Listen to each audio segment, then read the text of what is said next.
আমি ছোট মানুষ, প্রতি বছরই এখানে আসি, দু একটি গান পরিবেশনা করি। কিন্তু আমি গীতা স্কুলে পড়ি বিদায় দাদুর অনুরোধে আমি আপনাদের মাঝে দুটি শ্লোক, একটি শ্লোক পাঠ করব এবং গীতা সম্বন্ধে কিছু বলবো। আমার কোনো গীতা সম্পর্কে কোনো জ্ঞান নেই। আমি যে গীতা সম্বন্ধে কিছু বলে আপনাদের সন্তুষ্ট করব, সেই জ্ঞান বুদ্ধি আমার নেই এবং দুঃসাহস আমার নেই। তাই যদি কোনো ভুল ত্রুটি হয়ে থাকে তাহলে আমাকে ক্ষমা সুন্দর দৃষ্টিতে দেখবেন।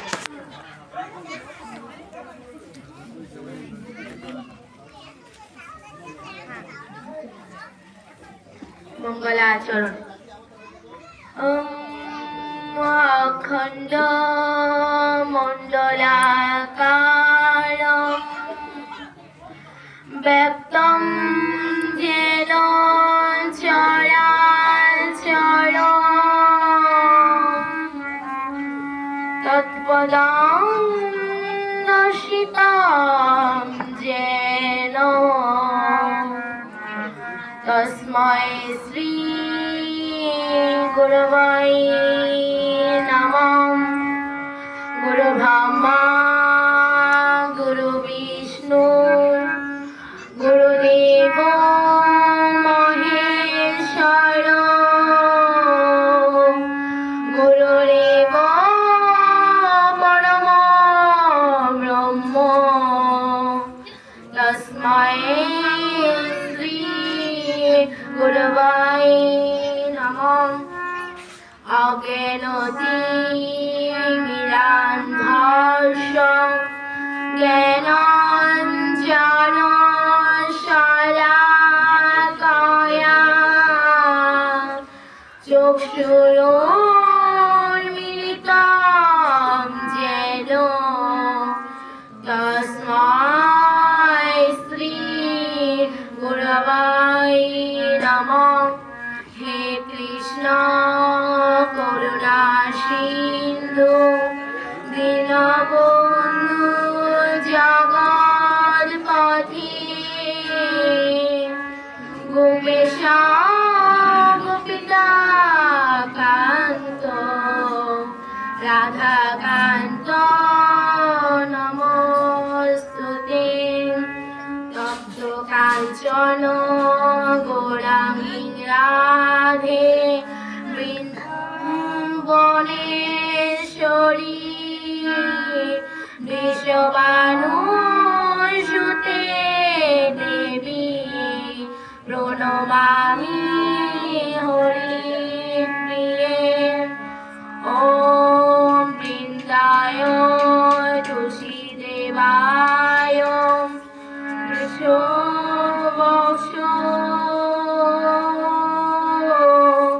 কৃষ্ণ ভক্তে পদে দেবী চোদ্দবতায় নমো নমঃ। বাঞ্ছাকল্পতরুভ্যশ্চ কৃপা সিন্ধুএব চ পতিতানাং পাবনেভ্যো সর্ববৈষ্ণব নমো নমঃ। আমরা সকলেই শ্রীমদ্ ভগবদ গীতা পাঠ করে থাকি। শ্রীমদ্ ভগবদ গীতা পাঠ করতে হলে আমাদের আগে জানতে হবে শ্রীমদ্ ভগবদ গীতা কি, এটি কোথা থেকে এসেছে, এটি করার ফলে আমাদের কি কি ফল হয়, এটির গুরুত্ব সম্পর্কে আমাদের জানতে হবে। শ্রীমদ্ ভগবদ গীতা কি? ভগবান শ্রীকৃষ্ণের মুখনিসৃত বাণী হচ্ছে শ্রীমদ্ ভগবদ গীতা। এটি মহাভারতের ভীষ্ম পর্বের একটি অংশ। এখানে উল্লেখভাবে বলা হয়েছে কুরুক্ষেত্র হওয়া কৌরব এবং পাণ্ডবদের কথা। এবার প্রশ্ন, কৌরব এবং পাণ্ডবরা কারা? আমরা সবাই জানি কৌরব হলো ধৃতরাষ্ট্রের 100 পুত্র, আর পাণ্ডব হলো পাণ্ডুর 5 পুত্র, যাদেরকে বলা হয় পঞ্চ পাণ্ডব। ধৃতরাষ্ট্র জন্মান্ধ ছিল বিদায় পাণ্ডুকে হস্তিনাপুরের রাজ্য সামলাতে হয়, কিন্তু পাণ্ডুর অকাল মৃত্যু হওয়ায় আবার ধৃতরাষ্ট্রকে সেই রাজ্য সামলাতে হয়।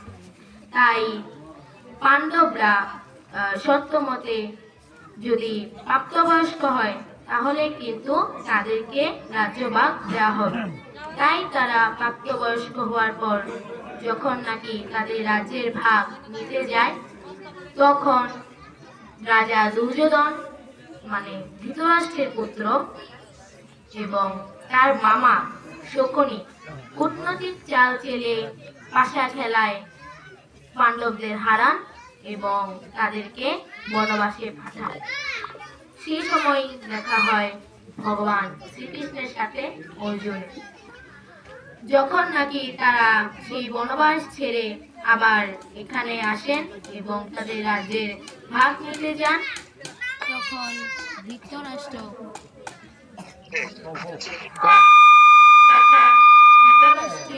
পুত্র রাজা দুর্যোধন যুদ্ধ ছাড়া সেই রাজ্য দিতে রাজি হন না। এরপর তাদের আর কি করার, তখন তারা যখন সেই কুরুক্ষেত্রে যুদ্ধের জন্য প্রস্তুত হন, তখন অর্জুন এর সারথি হয় ভগবান শ্রীকৃষ্ণ। তারপর অর্জুন যখন অবস্থান করেন সেই কুরুক্ষেত্রে, তখন তিনি তার বিপক্ষে দলে আত্মীয় স্বজনদের দেখে এবং গুরুজনদের দেখে হতাশাগ্রস্ত হয়ে পড়েন এবং মন থেকে একেবারেই ভেঙে পড়েন। তখন ভগবান শ্রীকৃষ্ণ অর্জুনকে যে উপদেশ দিয়েছিলেন তার সংকলনই হচ্ছে শ্রীমদ্ ভগবদ গীতা। এবার আমাদের জানা দরকার শ্রীমদ্ ভগবদ গীতার গুরুত্ব সম্পর্কে। গীতার গুরুত্ব বোঝাতে ভগবান ভগবতের বরাহ পুরাণে দীর্ঘ গীতা মাহাত্ম্যের একটি শ্লোকে বলা হয়েছে, গীতাশ্রয়েহম তিষ্ঠামি গীতামে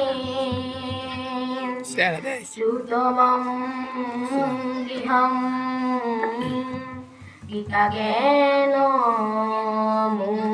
মুপাশ্রিত ত্রীন লোকান পালায়ামহম। অর্থাৎ আমি গীতার আশ্রয়ে অবস্থান করি ও গীতা আমার উত্তম গৃহ। গীতা জ্ঞান আশ্রয় করে আমি ত্রিলোক পালন করি, অর্থাৎ তিনি গীতা জ্ঞান আশ্রয় করে এই ভব সংসারকে পালন করেন। আরো বলা হয়েছে গীতার মাহাত্ম্যে যে গৃহে গীতা পাঠ করা হয় সেই গৃহ তীর্থ সমতুল্য এবং যিনি এই গীতা পাঠ করে থাকেন তিনি দেবতুল্য।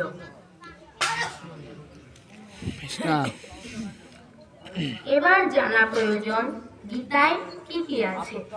গীতায় মানুষের 3টি গুণ আছে। 3টি গুণের সম্পর্কে বলা হয়েছে, যথা সত্য, রজ, তম। সত্য শব্দের অর্থ হচ্ছে ধর্মীয় জ্ঞানের প্রকাশ এবং সাত্বিক হলো ধর্মজ্ঞানী। আর যারা নাকি সত্য কথা বলেন না, যাদের ইন্দ্রিয় সংযম। ইন্দ্রিয় সংযম বলতে বোঝানো হয়েছে আমাদের 5টি জ্ঞানেন্দ্রিয়, যথা নাক, কান, চোখ, ত্বক ও জিভ। এইগুলা বাইরের খারাপ কিছু থেকে রক্ষা করাই হচ্ছে ইন্দ্রিয় সংযম। আচ্ছা, ফিরা যাক। যাদের ইন্দ্রিয় সংযম, যারা চুরি করে না প্রভৃতি, তারা সত্য গুণের অধিকারী। আর রজ হচ্ছে তম হচ্ছে অন্ধকার। যারা নাকি ভালো মন্দের বিচার না করে সবকিছু করেন, তাদের জীবিকা নির্বাহ করেন, যারা নাকি সকলের আদেশ বিচার বিবেচনা না করে পালন করেন, যারা নাকি আলস্য, তারাই হচ্ছে তম গুণের অধিকারী, অর্থাৎ তামসী। আবার রজস শব্দের অর্থ হচ্ছে অহংকার। যাদের মধ্যে একটু হলেও ধর্ম বা সত্যের জ্ঞান থাকে, কিন্তু শরীর ও মনোবাসনা পূরণের জন্য বা শরীর এবং মনোবাসনার মধ্যে আবদ্ধ থাকে, এবং যারা নাকি অহংকার পূর্ণ, তাদেরকে বলা হয় রজোগুণের অধিকারী বা রাজসী। আবার গীতায় আরো রয়েছে জ্ঞান, ভক্তি, কর্ম সম্পর্কে। এখানে রয়েছে শৌচ, ক্ষমা, সরলতা, তেজ ইত্যাদির সমন্বয়। এগুলো আমাদের দৈনন্দিন জীবনে চলার পথে খুবই প্রয়োজনীয়। এবার আমাদের জানা দরকার গীতা পাঠ করার ফল সম্বন্ধে।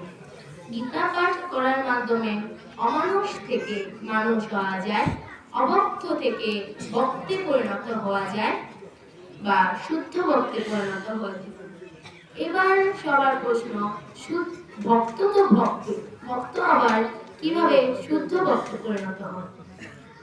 আপনারা সবাই লক্ষ্য করলে দেখবেন যে ফসলে যদি আগাছা জন্মে, তাহলে সেগুলো যদি পরিষ্কার না করা হয়, তাহলে কিন্তু ফসল ভালো হয় না।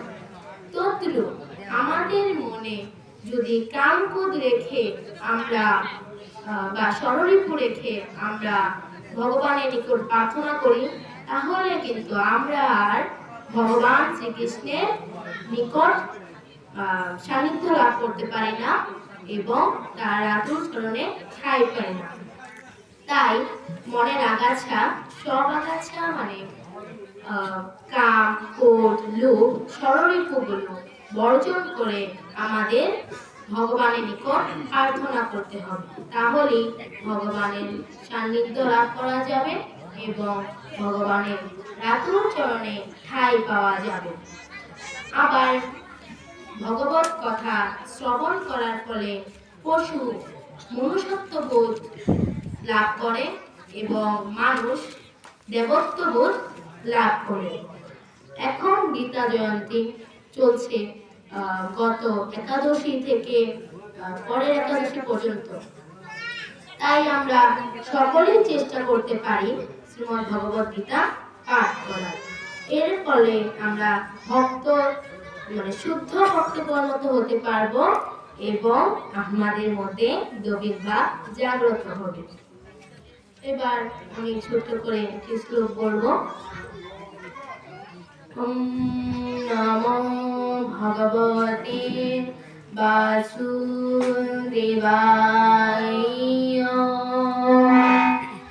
ওম নমো ভগবতে বাসুদেবায়।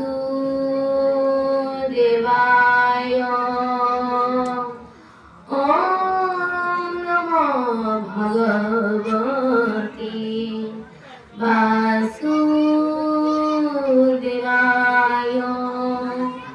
ওম তৎসৎ। ওম তৎসৎ। ওম তৎসৎ। সাংখ্যযোগ ভগবান বাচক। संसि जिनानि यथा विहाय नवानि गृहाणि नरिह परायणि तथा शरीराणि जिनानि यथा विहाय नैनानि संगाति नवानि देहि। অর্থাৎ মানুষ যেমন পুরাতন কাপড় ত্যাগ করে নতুন কাপড় পরিধান করে, আত্মাও তেমনি করে নতুন দেহ ধারণ করে।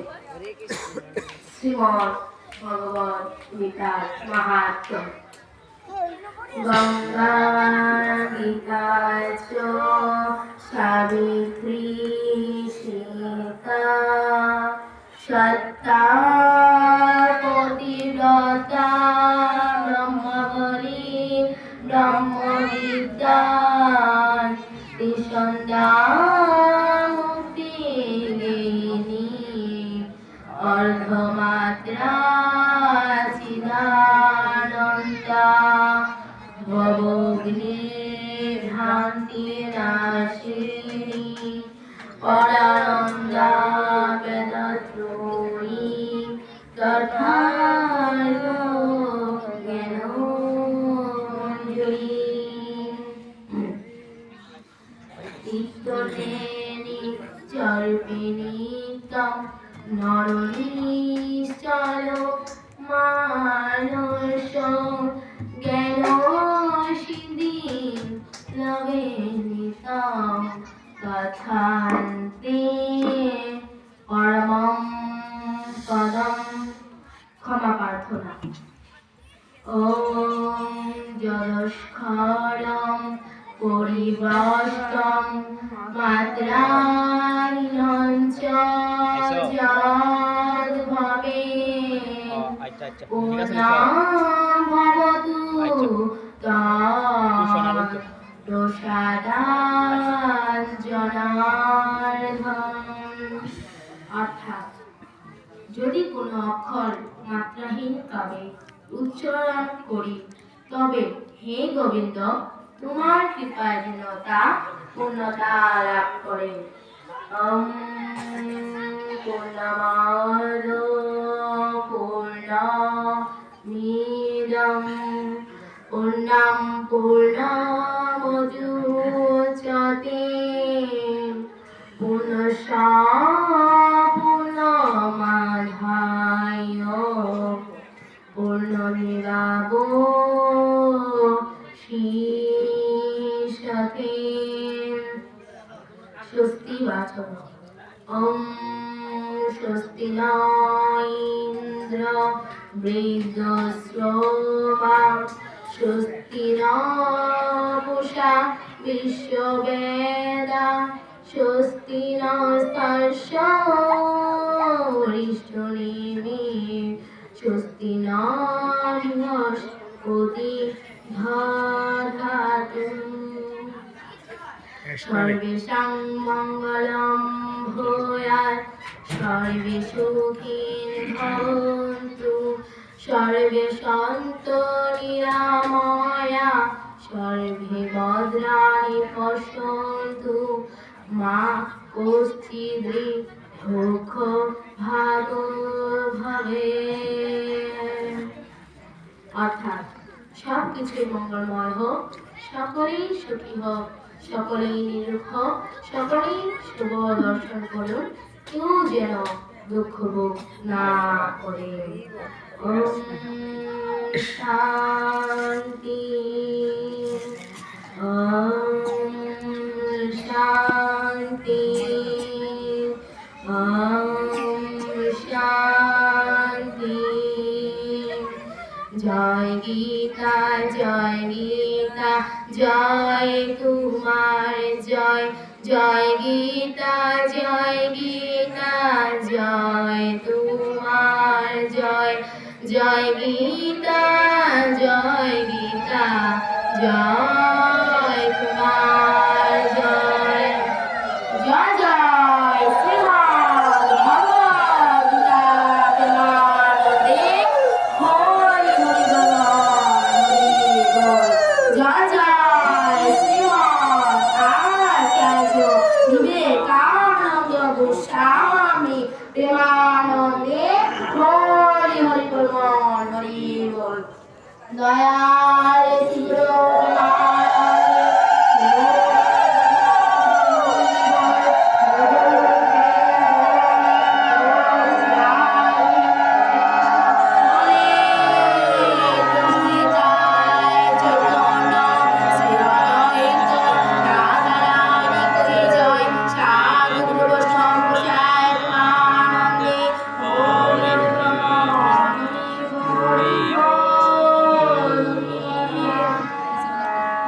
আসুন সকলে সংকীর্তনে মেতে উঠি হরিনাম সংকীর্তন।